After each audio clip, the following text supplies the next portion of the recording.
Welcome to We Didn't Plan for This, a special series from How Yoga Changed My Life. Normally on the podcast, we talk about practices like movement, breathwork, and meditation, and how they've changed people's lives. But this series, it's different. It's about the moments that shift everything. The seasons you didn't see coming, and how we keep showing up anyway. And if something here resonates with you, follow our show, share it with someone who might need it, or send us a message. Because the truth is, we didn't plan for this, but we're here. Hi. Hi. How you doing? Fantabulous. Oh, yeah? Yeah.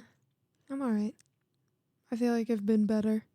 I feel like I hate answering that question. How are you? It's the worst. So I told you I listened to that podcast that I like. It's called Every Widow Thing. And they talked to a woman who started doing How's the Weather? Yeah, I like that better. I like that too. How's the weather? That just Raining. Yeah, or like last night there was a really bad storm and today the sun's starting to come out. Yeah. I feel like that's a better way of asking me how I'm doing. But realistically, if it's a stranger or an acquaintance or just somebody that you don't have the time to explain to, I'll say, I'm fine. I just say I'm I'm okay. here. I say I'm here. Yeah, I like that. I hate that though. You have to have one of those auto-generated responses though. Automatic as responses. soon as somebody, yeah, We're as soon sorry, as we can't take your call exactly. right I feel like as soon as Dad died, I was like, okay, I guess I'll take the, I'm all right. now. I hate that though. Yeah, I'm all right. I'm here. but it's like, just social norm. I feel I know. I just wish that like social norm was Believe me, I'm the first person to be like, no, I'm not doing good. My dad's dead. Anyways, you want a sandwich? Like, well, I just hate the fact that like people might start to think that I'm single. It's like I did not choose this world. well, no one's gonna think that you're wearing Dad's wedding ring on your neck. I know, but it just looks like a big circle. No, it doesn't. It looks like a wedding ring. Well, then It's good. It's a good thing. I don't want the attention, You don't have the attention. So we decided we wanted to talk about the stages of grief versus Yes. grieving, right? Yes, because I And think they're so- kind of bullshit. Well, I think it's like that we've realized that grief and grieving are not the same thing. It is one of those things where it's so hard to put into a box, and so when people try, it excludes a lot of feelings, and then it leaves you questioning: am I doing this right, or is it why do I feel different than how I should, Yeah. or how I think I should? Well, and it's like I said to you that, if you go off of like the regular stages of grief, what did we decide? It was like, We rearranged it. well, Should we say what we arranged it Oh to? yeah, okay. for sure. So The original stages of grief, let me look up what they are. Now, it says many times when you look up stages of grief, they don't go in a specific order, but then it's always ends with acceptance. So it's like there is still some order to it. it says 5 stages of grief. Yeah. Right? Like 5 stages. So you Denial, assume, right? Denial. Wait, let's see what this says. Oh, this one's 7. Oh, well, I've heard that before too. Okay, yeah, shock / Denial. no. Oh. Shock / disbelief, then denial, then anger, bargaining, guilt, depression, acceptance. Similar to how we rearranged it, but different.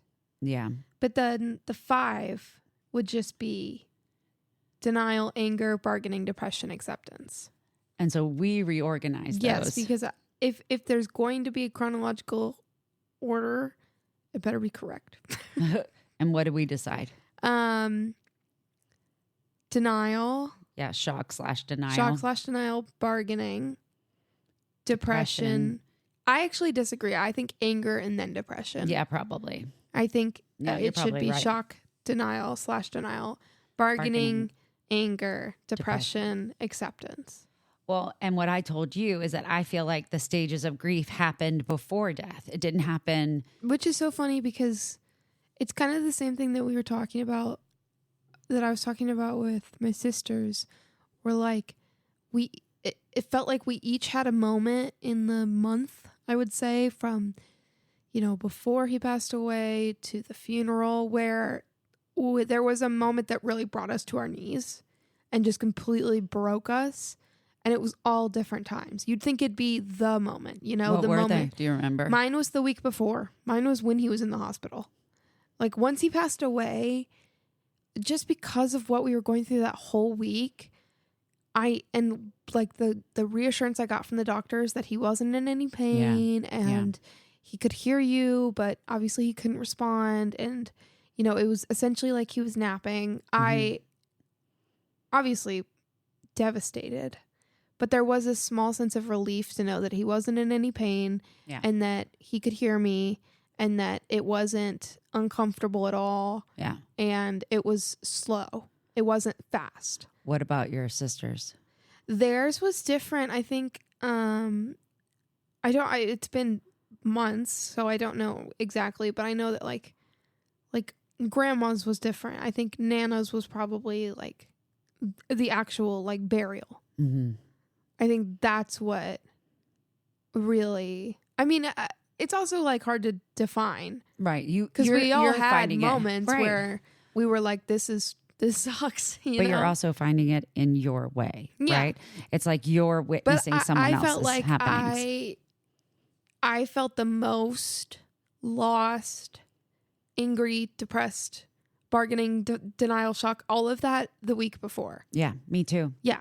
Because I feel a lot like of people, but that's not common, I don't think. No, I don't know. I mean, like, because what I felt like when we were talking about grief and we were talking about the 5 stages of grief, and we both have had therapists that have talked to us about the 5 stages of grief, and I did a death doula certification on this, and I still feel like that's anticipatory grief. It's grief that happens before the actual event, and then grieving happens because it's like you're realizing in that moment that life is changing before anyone said it aloud. Yeah. You know, it's like this is all changing like right freaking now.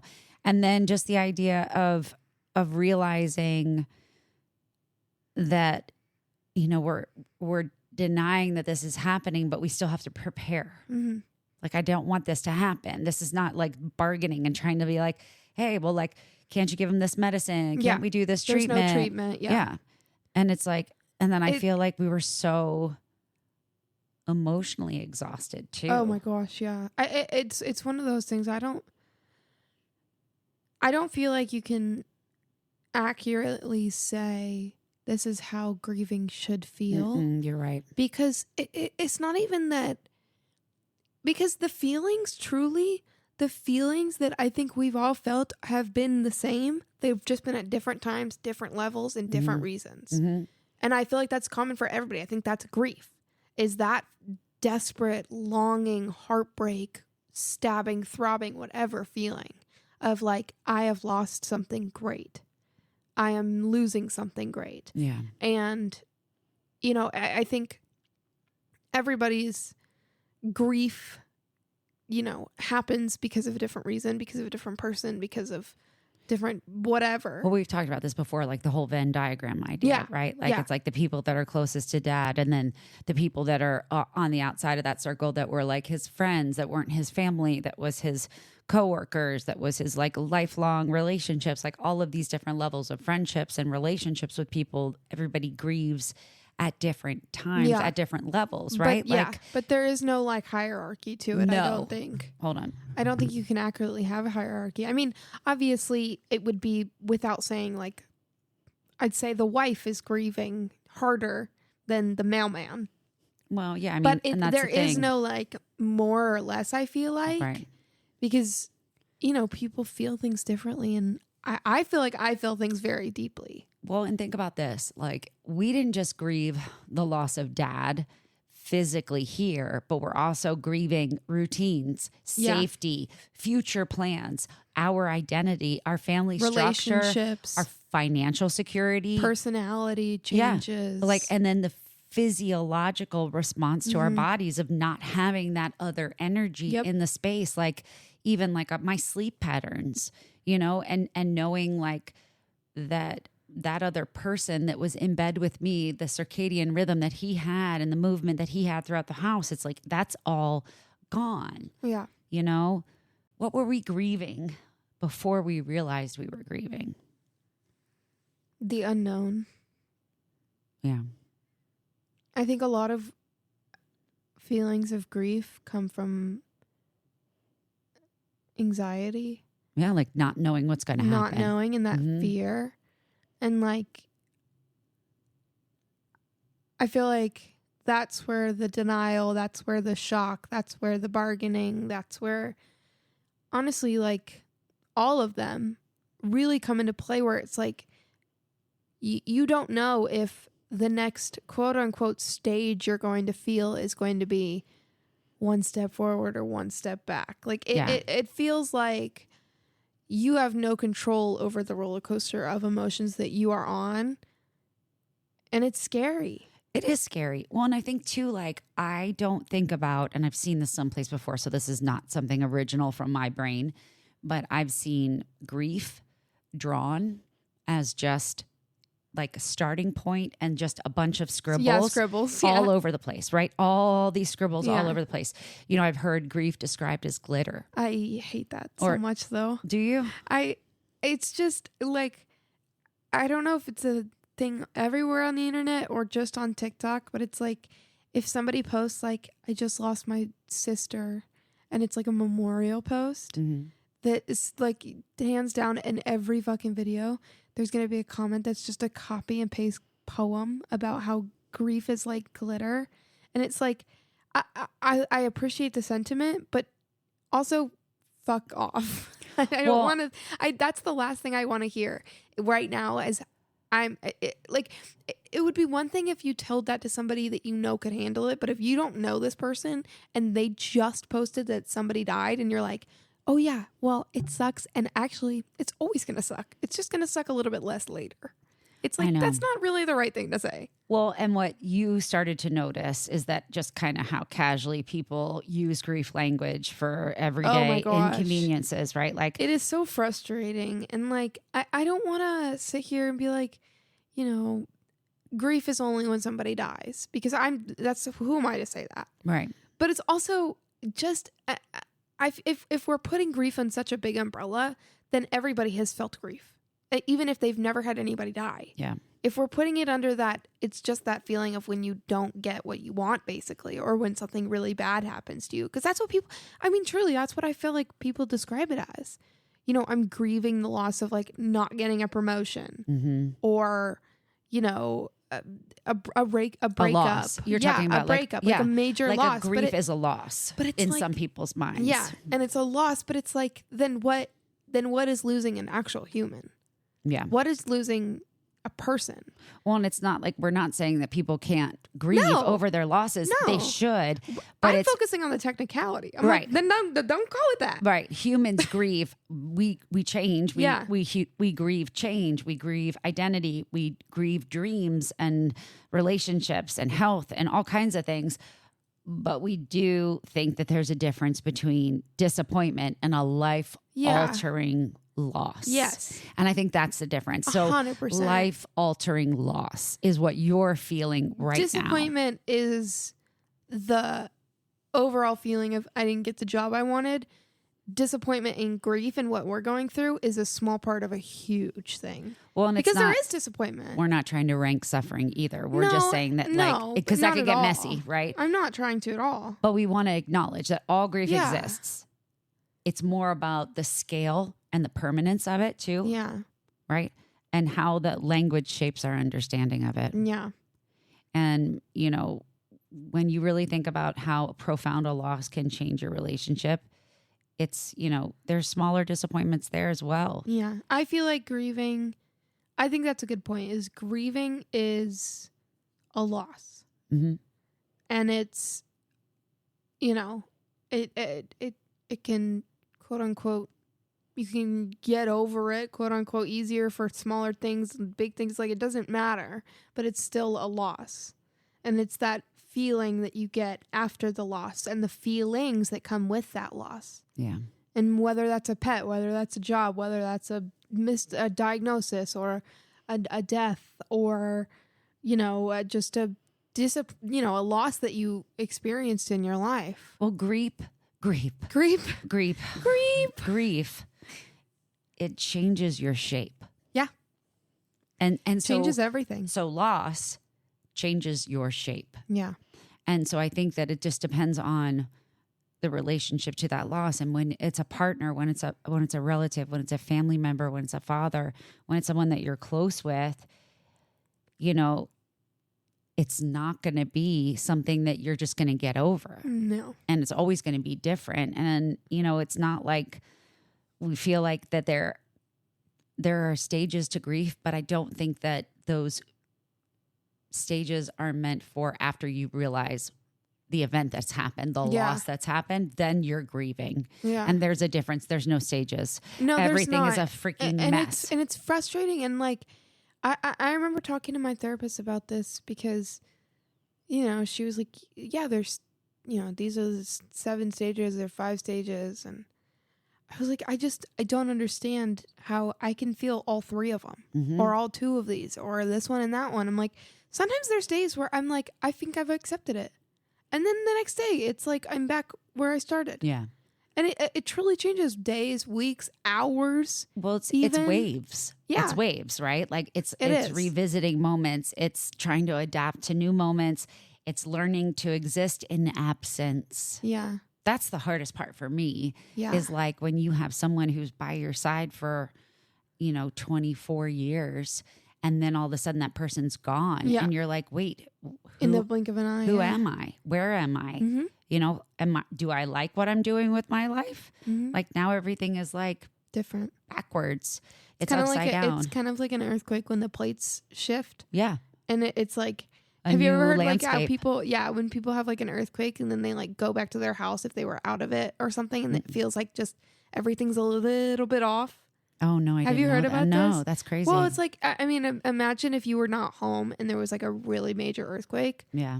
I mean, like things would have fallen down. Right. And not a major earthquake, but enough to like knock a, you know, cup over. Right. But it's like, imagine walking into your house. Like an energetic shift. Yeah. Imagine walking into a locked house when no one's been in there and have everything move just like a little bit. That would be freaking crazy. That would be weird, right? Well, I mean, and even like coming home after not being with dad, coming the home with house dad. felt like a different place. Oh, yeah. Like, I mean, I think I've said this before. I can't sleep under the covers. I have to sleep on top of the covers. You know, and I sleep on his side of the bed. Yeah. You know, and then I think the biggest thing about when you go through grieving after a major loss, and let's just say major loss, right? Yeah. For us, it's a human that we lost. You know, support does fade, and that's obvious. Oh People my have to gosh, go return to their normal lives, you know? Yeah, they can't be there forever. No. And they won't, and they've shown that pretty quickly. Identity changes. Yeah. You know, like we feel different. There's random triggers. I mean, like you got triggered, what was it? A couple of days ago, you were triggered about something with dad. The belt? Yes. Yeah. That was a weird. I actually wanted to bring that up because I've been thinking about it more. Yeah.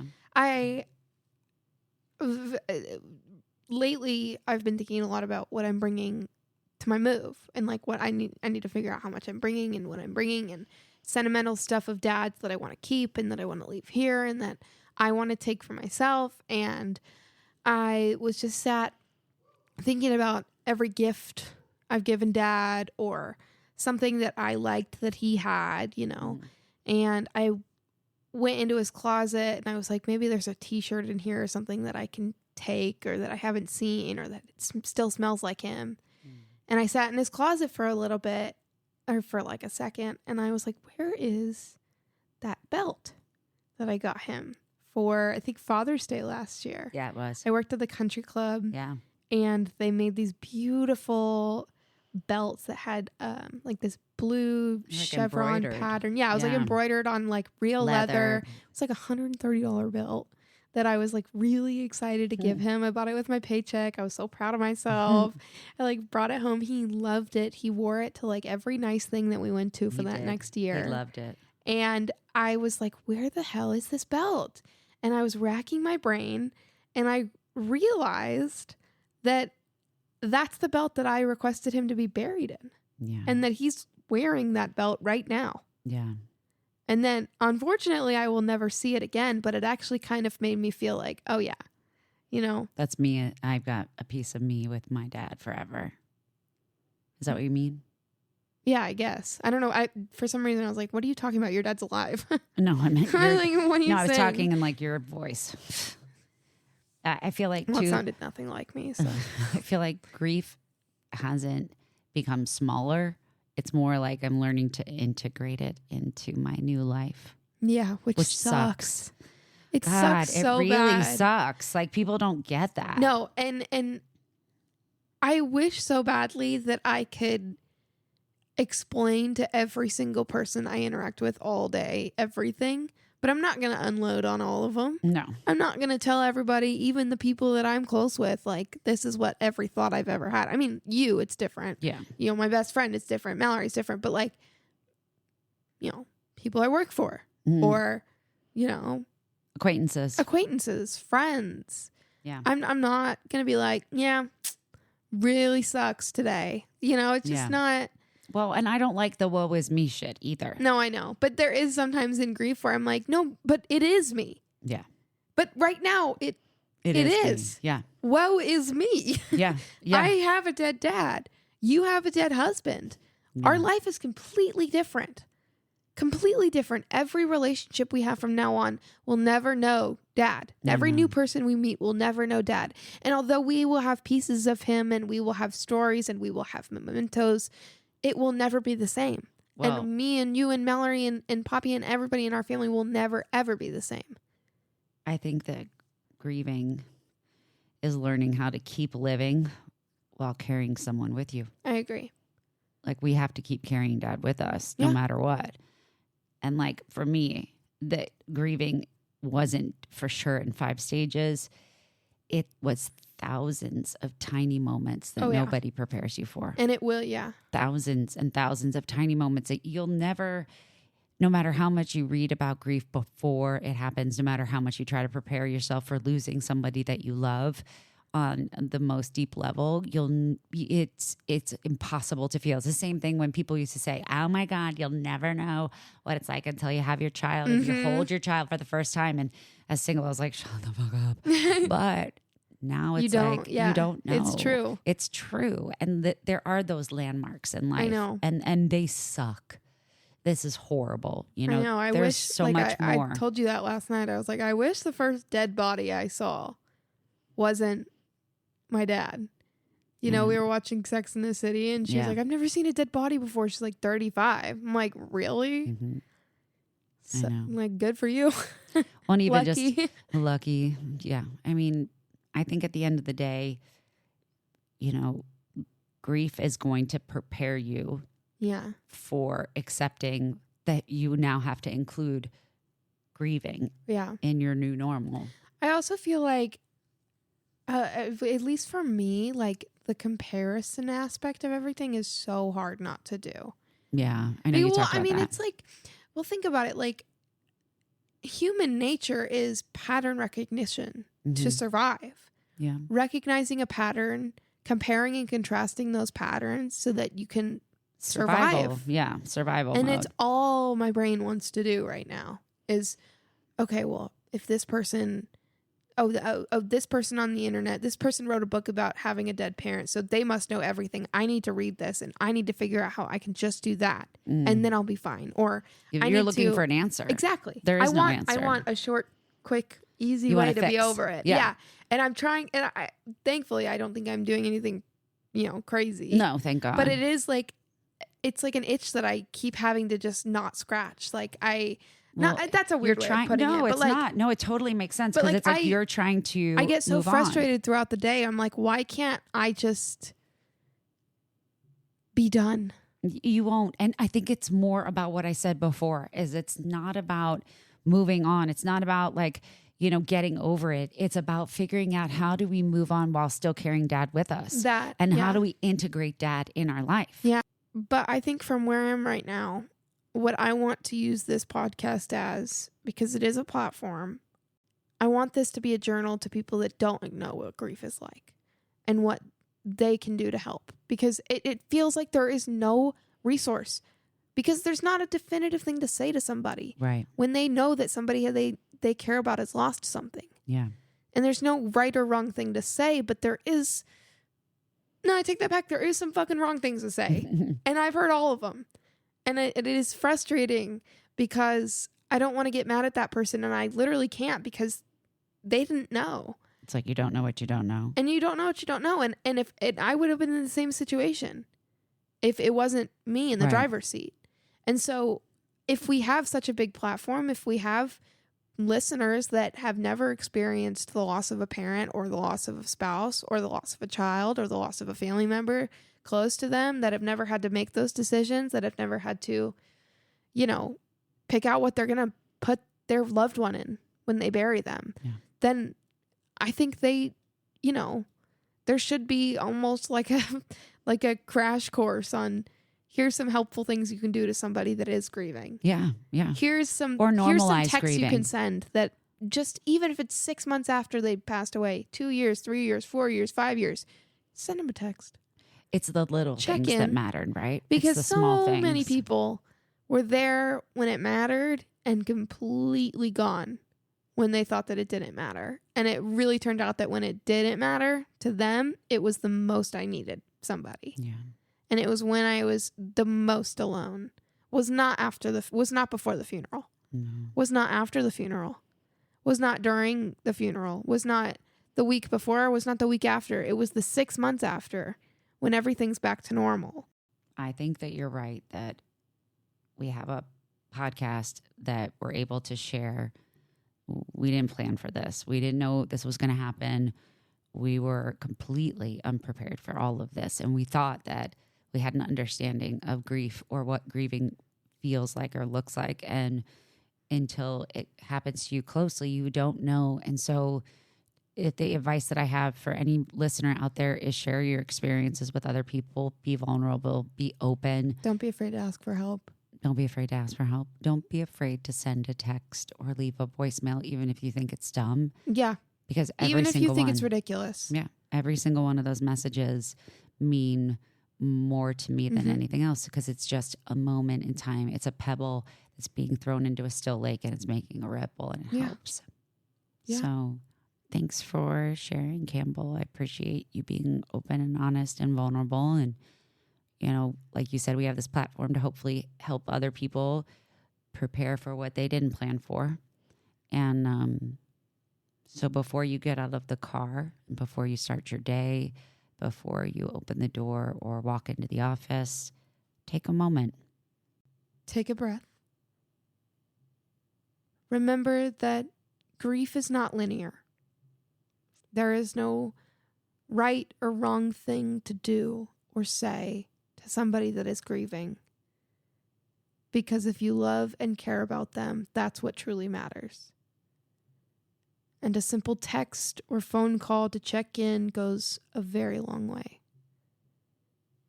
It's important to check in on those you love and hold on to those that are close to you. Thanks for listening. Thank you. We'll see you next week. If this conversation meant something to you, share it with someone who might need it too, or reach out and tell us what landed with you at Yoga Changed on Instagram. And before you go, take a breath. Take a second. You don't have to have everything figured out right now. We didn't plan for this, but we're here.